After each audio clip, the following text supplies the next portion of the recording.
Apaga la luz y escucha esto.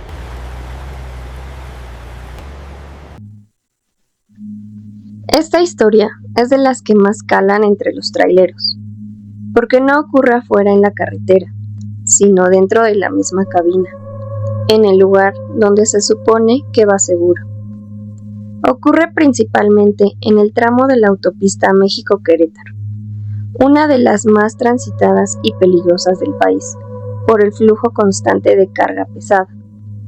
Muchos traileros viajan solos durante jornadas de 12 o 16 horas.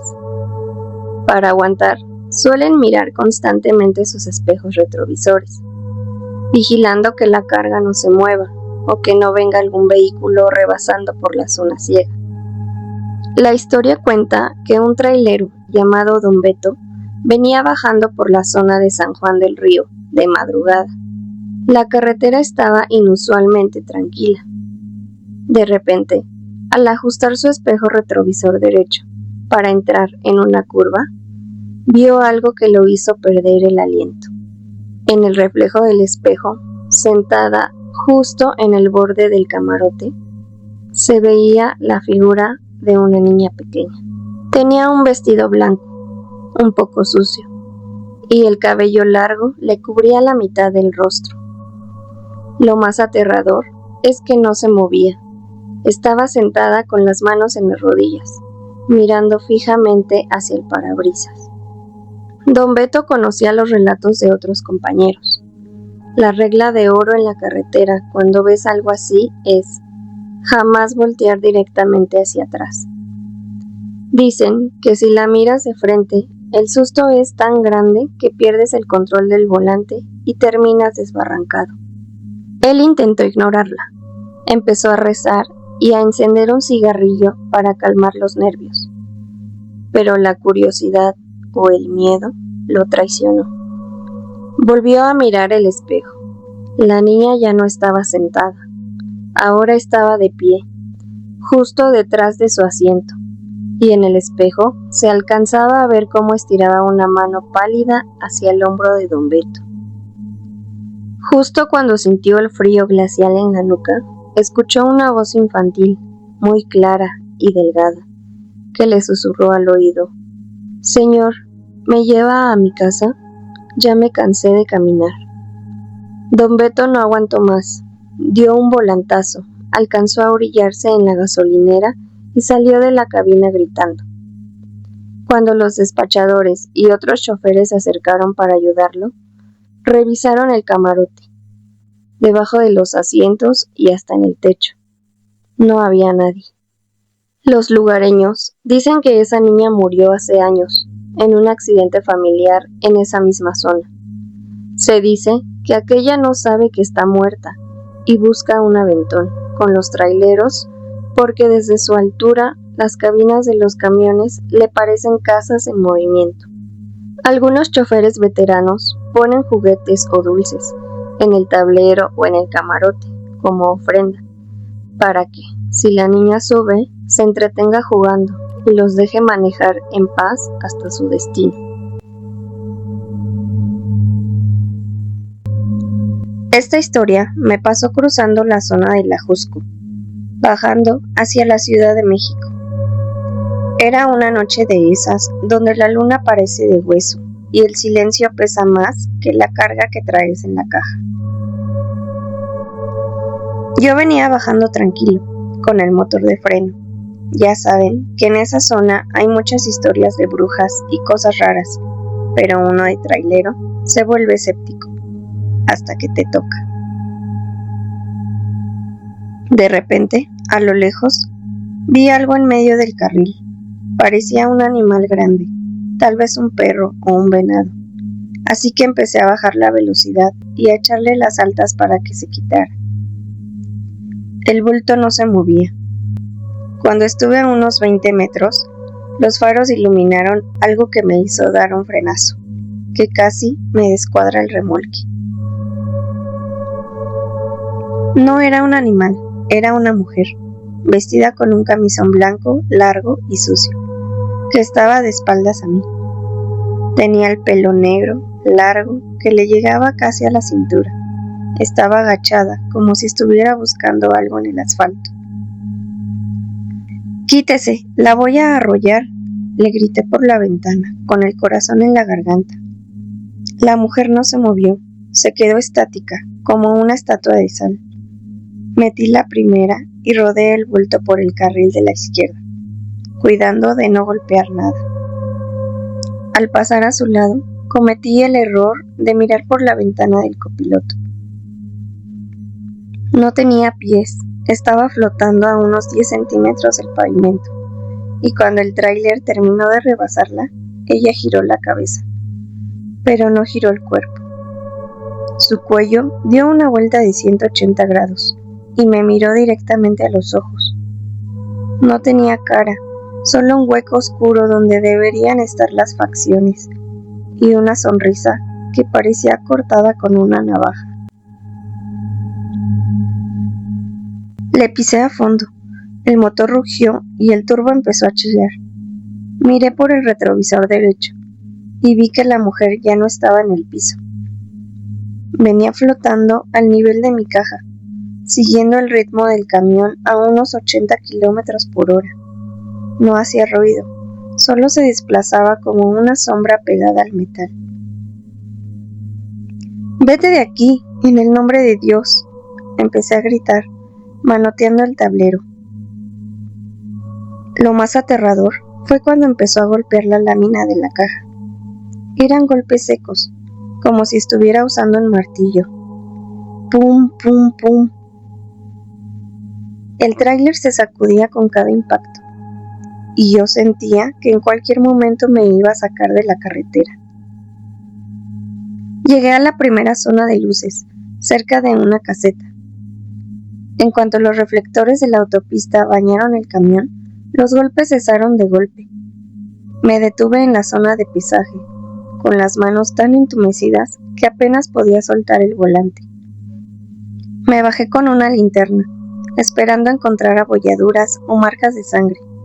No había nada doblado, pero en todo el costado de la caja, de principio a fin, había marcas de manos blancas, como hechas con cal o ceniza, que formaban un rastro ascendente hacia el techo del remolque. Esa noche no dormí. Me quedé en la cabina con todas las luces encendidas y el radio prendido a todo volumen, porque cada vez que cerraba los ojos, sentía que alguien estaba trepado en el techo de mi tráiler, esperando a que se apagara la última luz. Si estás disfrutando de los relatos, regálanos tu like, comenta, suscríbete y comparte el video. Nos ayudaría demasiado para seguir compartiendo nuevos relatos. Esto no es algo que me guste recordar, pero si pasas suficientes noches en la carretera, eventualmente la carretera te devuelve la mirada. Sucedió hace un par de años, cruzando la zona de La Rumorosa, en Baja California. Eran cerca de las 3 de la mañana. Llevaba una carga pesada y el motor venía quejándose en las subidas. La niebla estaba tan cerrada que mis faros apenas perforaban un par de metros de oscuridad. En esa zona, el viento aúlla entre las rocas y juro que a veces parece que dice nombres. De repente, vi el reflejo de una chamarra fluorescente a la orilla del camino. Un colega, pensé. Bajé la velocidad por pura solidaridad trailera. Era un hombre joven, parado junto a un tractocamión Kenworth de los viejos, de esos que ya casi no ves circulando. Tenía el cofre abierto. Me detuve unos metros adelante y bajé con mi linterna. «¿Qué pasó, amigo? ¿Le falta aire o es la máquina?», le grité mientras me acercaba. El hombre no se volteó de inmediato, se quedó mirando fijo hacia el motor. Tenía la ropa impecable, algo raro para alguien que está metiendo mano a los fierros en medio de la sierra. Cuando por fin me miró, sentí un escalofrío que no tenía nada que ver con el clima. Su cara estaba pálida, como si no tuviera una gota de sangre, y sus ojos no reflejaban la luz de mi linterna. «Ya no llega», me dijo, con una voz que sonaba como si viniera de muy lejos. Dile a María que el freno no agarró. Me quedé helado. Antes de que pudiera preguntarle quién era María, un camión de carga pasó a toda velocidad en sentido contrario, haciendo que el aire me sacudiera. Por instinto, cerré los ojos un segundo. Cuando los abrí, el hombre y el Kenworth habían desaparecido. No había rastro de aceite en el suelo, ni marcas de llantas, ni ruido de motor, solo el silbido del viento. Me subí a mi cabina como si me viniera persiguiendo el diablo. No paré hasta llegar a la siguiente gasolinera, con el corazón queriendo salirse del pecho. Me bajé temblando a tomar un café y le conté al despachador, un viejo que ya se las sabía todas. El viejo ni siquiera se sorprendió. Sacó un recorte de periódico plastificado que tenía debajo del mostrador. Era de 1994. En la foto se veía un camión destrozado al fondo de un barranco en el kilómetro 54. Ese es el flaco, dijo el viejo. Se quedó sin frenos una noche de neblina. Nunca pudo entregar el mensaje y parece que todavía lo intenta. Por cierto, su esposa María murió hace 10 años esperándolo. Desde esa noche, cuando paso por la Rumorosa, veo una luz en el acotamiento. No me detengo.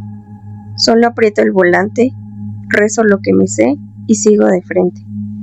Porque en la carretera, a veces los muertos tienen más prisa que los vivos por llegar a casa.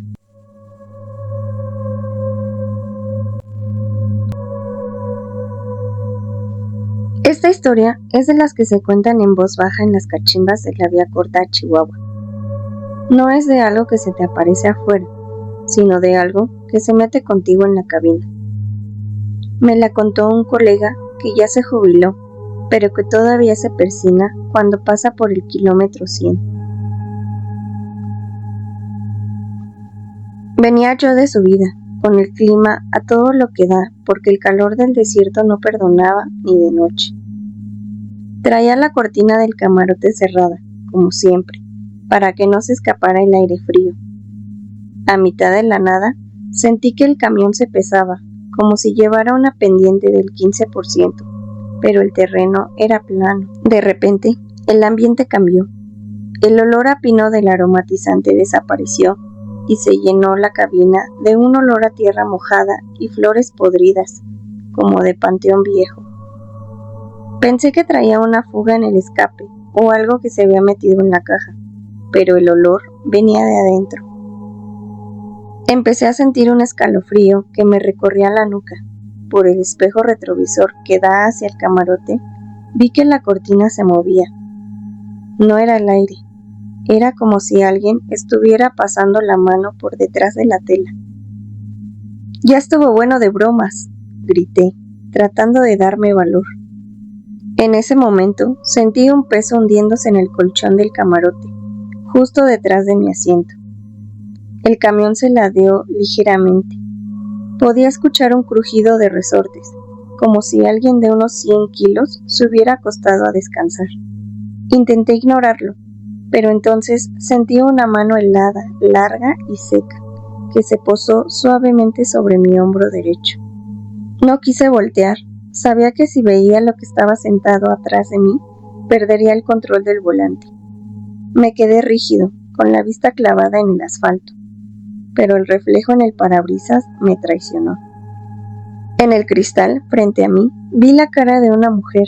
Tenía el cabello negro, largo y empapado, como si acabara de salir de un río. Sus ojos no eran ojos, eran dos pozos de oscuridad que me miraban con una tristeza que dolía. Susurró algo que nunca voy a olvidar. Acuérdate de frenar en el puente. Cerré los ojos un segundo, apretando el volante con todas mis fuerzas. Cuando los abrí, la presión en el hombro había desaparecido.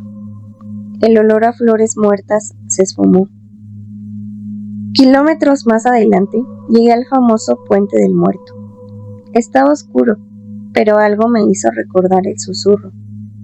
Frené con motor, bajando la velocidad a casi nada.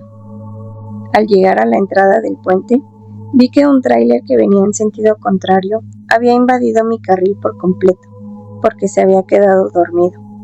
Si yo hubiera ido a mi velocidad normal, nos habríamos dado de frente y ambos habríamos caído al vacío. La pasajera no quería asustarme, quería avisarme. Dicen que es la esposa de un trailero que murió esperando a su marido hace años y ahora cuida a los que andan en la ruta para que no dejen a sus familias solas. Esta historia me la contó un colega de las rutas del sur, allá por la carretera federal 180, la que costea al Golfo. Dicen que hay tramos donde la selva se traga la luz y el asfalto parece que no termina nunca. Eran como las 2 de la mañana, cerca del Paso del Toro. Yo traía un tortón cargado de fruta y las luces bajas porque la neblina estaba pesada, de esa que parece algodón mojado.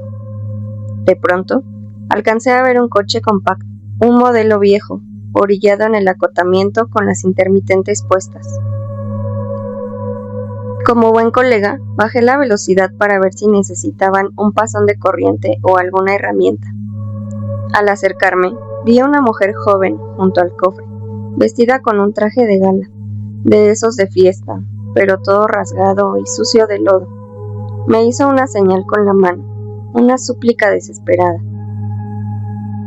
Frené y le abrí la puerta. «Súbase, señorita, ¿qué hace aquí a esta hora?», le dije mientras ella trepaba a la cabina.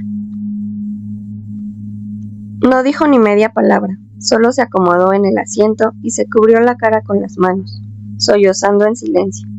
Su piel estaba pálida, casi azul, y el olor que desprendía no era perfume, sino a agua estancada y salitre. Avancé unos 5 kilómetros tratando de sacarle plática, pero ella solo señalaba hacia adelante, hacia una curva cerrada que bordeaba un barranco pequeño.